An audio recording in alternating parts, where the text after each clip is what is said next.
کیونکہ ہمارے معاشرے میں یہ بات بھی عام ہے کہ کچھ لوگ پروفیشنل ہوتے ہیں استخارہ کرنے والے، کہ لوگ ان کے پاس جاتے ہیں اور کہتے ہیں کہ اچھا یہ لڑکے کا نام ہے، یہ لڑکی کا نام ہے، آپ اس کے بارے میں بتائیے کہ یہ رشتہ کامیاب رہے گا یا نہیں رہے گا۔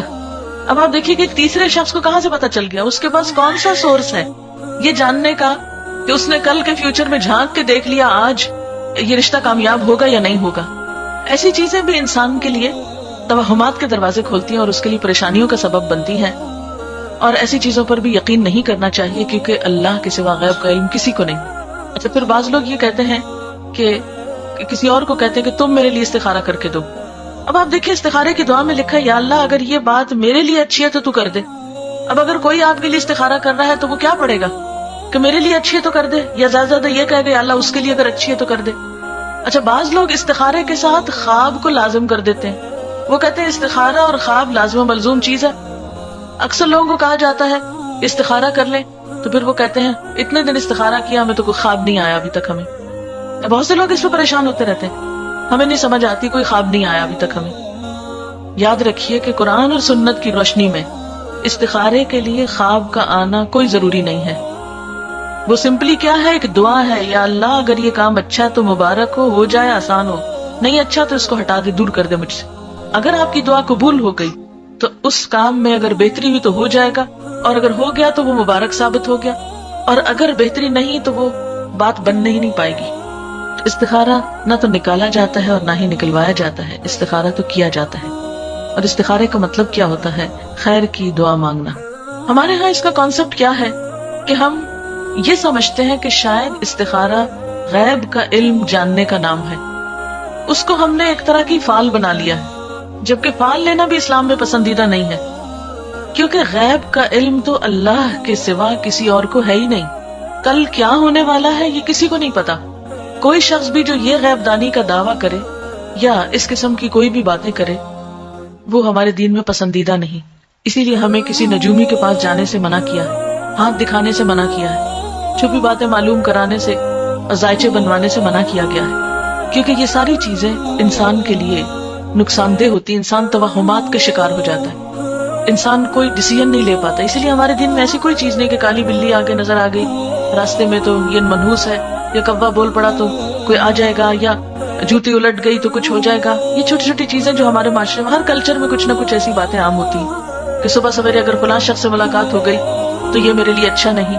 ہمارے دین میں کیا ہے کہ ہر خیر اور شر کا مالک اللہ ہے، کوئی کسی کو نقصان نہیں دے سکتا جب تک اللہ نہ چاہے، کوئی کسی کو فائدہ نہیں پہنچا سکتا جب تک کہ اللہ نہ چاہے۔ اس لیے ایک مومن جو ہوتا ہے وہ لوکانیات پہ، یعنی کاش یہ ہوتا، کاش وہ ہوتا، وہ اس پر اعتماد نہیں کرتا، اور نہ اس کی زندگی میں کاش ہوتا ہے۔ اور بہت زیادہ کاش کہنے سے بھی منع کیا گیا ہے کیونکہ یہ شیطان کا دروازہ کھول دیتا ہے، یعنی شیطان کو انسان کے دل میں وسوسے ڈالنے کا موقع مل جاتا ہے، انسان کے دلوں میں حسرتیں پیدا کرتا ہے۔ اب بعض اوقات ایسا ہوتا ہے نا کہ کوئی عزیز رشتہ دار گھر سے نکلتا ہے، اچانک کوئی ایکسیڈنٹ ہو جاتا ہے تو عموماً لوگ کہتے ہیں کاش آج وہ جاتا ہی نہ، کاش وہ آج ایسا نہ کرتا تو ایسا نہ ہوتا۔ تو بات یہ ہے کہ کاش کی وجہ سے کوئی چیز ٹلتی نہیں، تقدیر کے اوپر ایمان ضروری ہے، اور تقدیر پر ایمان لانے والا مطمئن ہو جاتا ہے، پرسکون ہو جاتا ہے، خوش رہتا ہے، کیونکہ اگر ہم تقدیر پر ایمان نہیں بھی رکھتے تو بھی آپ دیکھیں کہ اللہ کے فیصلوں کو ہم ٹال نہیں سکتے، ہم اس میں تبدیلی نہیں کر سکتے۔ اس لیے استخارہ غیب جاننے کا ذریعہ نہیں ہوتا۔ اس کا مسنون طریقہ کیا ہے؟ استخارہ کس طرح کرنا چاہیے؟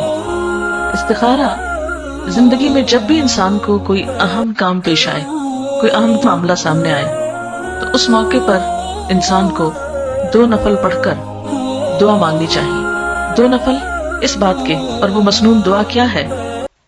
وہ مسنون دعا ہے اللہم انی استخیرک بعلمک واستقدرک بقدرتک واسألک من فضلک العظیم فانک تقدر ولا اقدر وتعلم ولا اعلم وانت علام الغیوب اللہم ان کنت تعلم ان هذا الامر خیر لی فی دینی ومعیشتی وعاقبت امری فاقدره لی ویسره لی ثم بارک لی فیہ وَإِن كُنْتَ تَعْلَمُ أَنَّ هَذَا الْأَمْرَ شَرٌّ لِّي فِي دِينِي وَمَعِيشَتِي وَعَاقِبَةِ أَمْرِي فاصرفه عني واصرفني عنه واقدر لي الخير حيث كان ثم أرضني به یہ ہے مسنون دعا.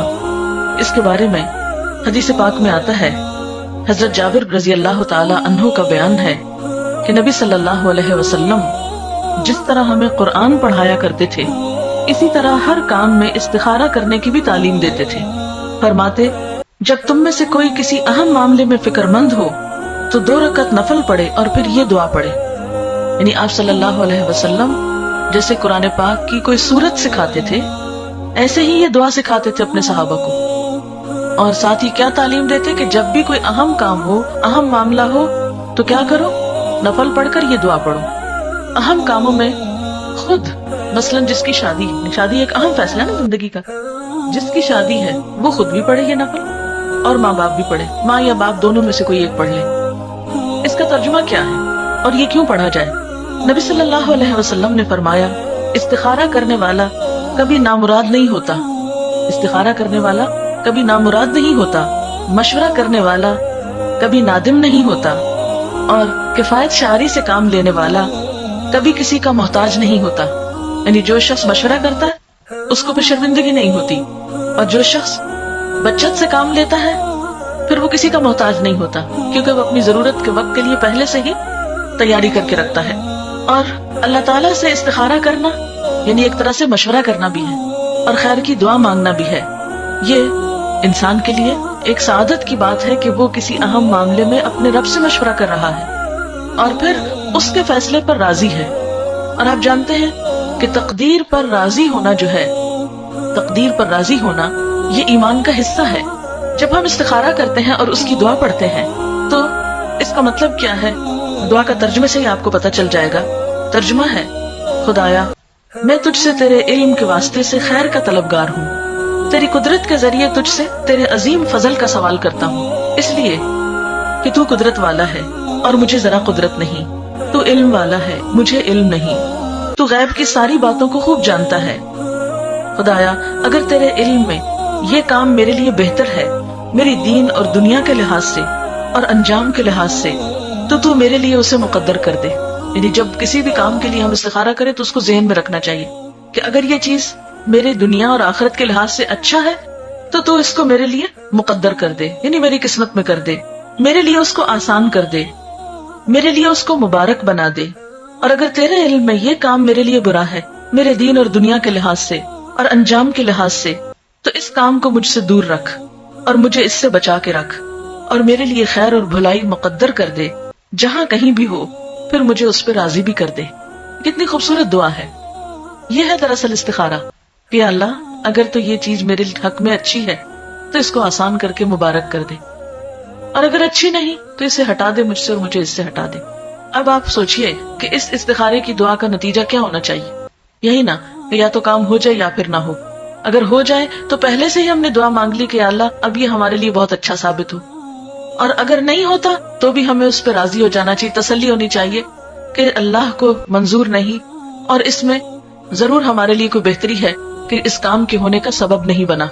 اور اس طرح انسان جو بھی فیصلہ کرتا ہے اس پر نادم نہیں ہوتا، پشیمان نہیں ہوتا، بعد میں پچھتاتا نہیں.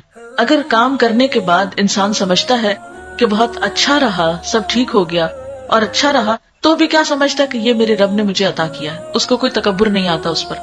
اور اگر کام ہو جاتا ہے اور بعد میں دیکھتا کہ اس کا نتیجہ اچھا نہیں نکلا تو بھی اس میں ندامت نہیں ہوتی کہ میں نے تو اللہ سے دعا کی تھی، اگر پھر بھی ٹھیک نہیں ہوا تو اس میں بھی ضرور میرے لیے کوئی سبق ہوگا.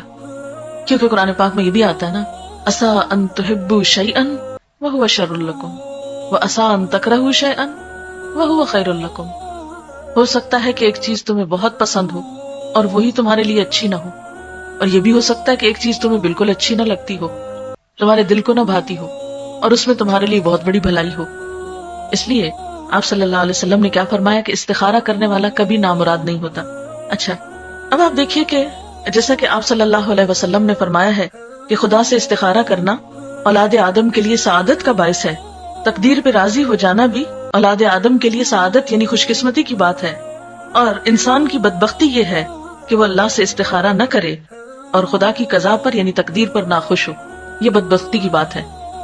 اچھا یہ ہے استخارے کی روح اور یہ ہے اس کی جسٹ.